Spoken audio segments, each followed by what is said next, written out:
At so ayan, hi guys! Welcome back ka channel natin at eto na si Spoiler 1173 na pinamagatang Generation of Warriors. At dito ngayon magsisimula kay Zoro dahil makikita na itong si Zoro tumalon siya dun sa ulo ng higante at mula sa ulo ng higante pinag-i-slash niya, pinag-a-atake niya yung mga higante na nasa ilalim ng Domi Rivers. So matindi, sinolo ni Zoro yung mga higante rito pero ang paalala ng leaker natin, not sure kung natapos ni Zoro lahat ng mga higante dyan na nasa ilalim ng Domi Rivers. Pero yun ang sigurado, pinag-i-slash ni Zoro, pinag-a-atake niya yung mga higante dyan. So parang nangyari siya mag-isa laban sa mga dambuhala nga rito. But then, ay pagkatapos niyan, dito na nga dumating itong si Dory at saka si Brogy at sabay nilang inatake ngayon itong si Zoro. Pero ang ginawa ni Zoro dito, inilagay niya lang dali-dali yung ginawang pag-atake ni Dory at saka ni Brogy. At ang nangyari, silang dalawang higante yung nagkatamaan ng kanilang pag-atake kay Zoro. Pero dahil sa ang lakas ng atake ni Dory at saka ni Brogy, kaya ang nangyari,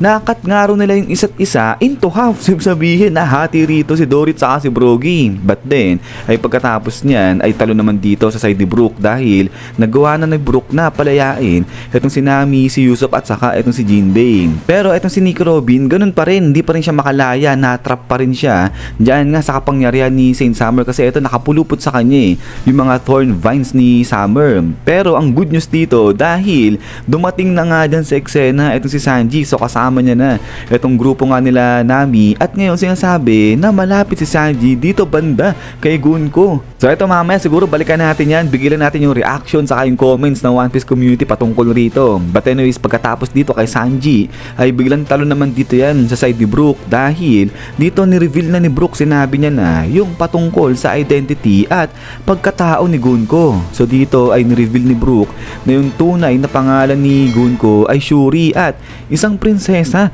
itong si Gunko. So Princess Shuri yung tawag niya dyan or to Sherry at isang noble itong si Gunko. At eto tuloy pa nga na na-recognize ni Brook yung mga features na tinatagli ni Gunko. So ayan, yung meron siyang blong buhok at meron ng two-toned na mata itong si Gunko at ang tawag ni Brook kay Gunko ay the father killing princess. So yung pinatay daw dito ni Gunko ay yung benefactor ni Brook and Onjin at ito parehas sila ng level nung katulad kay Shanks at saka kay Luffy. So ibig sabihin malapit talaga kay Brook, close na close niya yung pinatay na ito ni Gunko. At din ay pagkatapos nga niyan ay dito na nga makikita na nag-waver itong si Gunko. So ibig sabihin parang na-shaken yung kanyang spirit at muntik niya na nga raw maabot ulit o mabalik yung kanyang sarili kasi diba pinoses nga siya ni Imusama. At ngayon sinabi nga ni Gunko dyan kay Brook na tumakbo na siya. But then nung malapit na nga ma-reach out ni Brook itong si Gunko, suddenly na take over ulit ni Imusama itong si Gunko. So nakuha na ulit, na-possess niya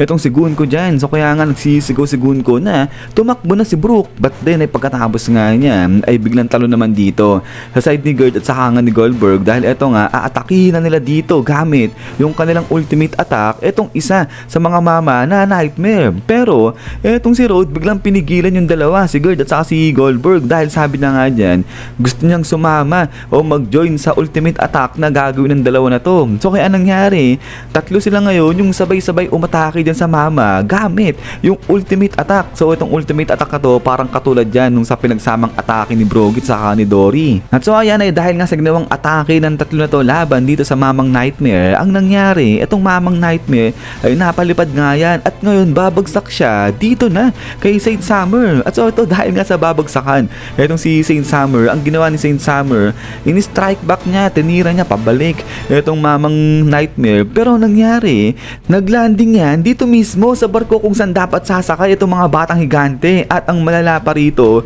na-destroy, nawasak tuloy bigla itong barko kung saan sasakay itong mga batang higante. So kaya nga itong si Saint Summer talagang nagulat siya, na-shock siya sa ginawa niya. Sabi niya nga rito, naku, mali, sabi niya ganyan. So wrong move talaga yung ginawa nga pag-strike back ni Summer dun sa Mamang Nightmare. So wasak na dyan itong barko kung saan sasakay yung mga batang higante. Pero ito bago tayo matapos ay balikan muna natin dyan saglit. Ito nga yung reaction dito, yung comment ng One Piece community natin sa pag-reveal nga ni Brook sa identity nito ni Gunko. So dito, since na nabanggit nga ni Brook na yung tawag niya kay Gunko ay the father killing princess, kaya umaangat ngayon yung mga suggestion o yung mga haka-haka na baka itong si Gunko katulad niya yung sa nangyari dito ni kay Prince Loki, na kung saan si Prince Loki ay pinatay itong kanyang ama. So baka ganyan daw yung nangyari. Itong si Gunko pinatay din yung kanyang amang hari. So dito ay kung babalikan natin tong panel na to, makikita nga dyan yung memory nito ni Gunko na eto kasama niya dyan. Etong si Brook, masaya pa sila dyan At eto makikita natin na nagsiserve talaga etong si Brook dyan kay Gunko, ibig sabihin. Pero sa kabilang banda ay eto nga makikita na umiiyak etong si Gunko dyan. So dito marami nga yung nag-a-arise ng mga theory o yung mga comment ba na sinasabi baka kaya umiiyak dito si Gunko kasi napilitan din siya na patayin yung kanyang ama. So ibig sabihin sa time na to ay parang pinupush eto si Gunko na patayin yung kanyang ama at may ibang elemento o may ibang factor dyan na yun nagtutulak kay Gunko para gawin yung bagay na yun. So katulad nga kay Prince Loki na ayaw niya namang patayin dapat si King Harald pero napilitan siyang gawin. So ayan kayo ba sa tingin nyo parehas ba yung nangyari talaga dito kay Gunko at saka yung dito kay Prince Loki na parehas nilang pinatay yung kanilang ama dahil nga sa napilitan lang sila. So dito sinasabi pa nga nung iba na parallel nga raw itong si Gunko saka si Prince Loki kasi itong si Prince Loki di ba nga prinsipe siya tapos si Gunko yung sa katotohanan pala niyan isa siyang prinsesa. So kaya nga ngayon ang tanong rito kung ganito nga yung nangyari kay Gunko na parehas kay Prince Loki ay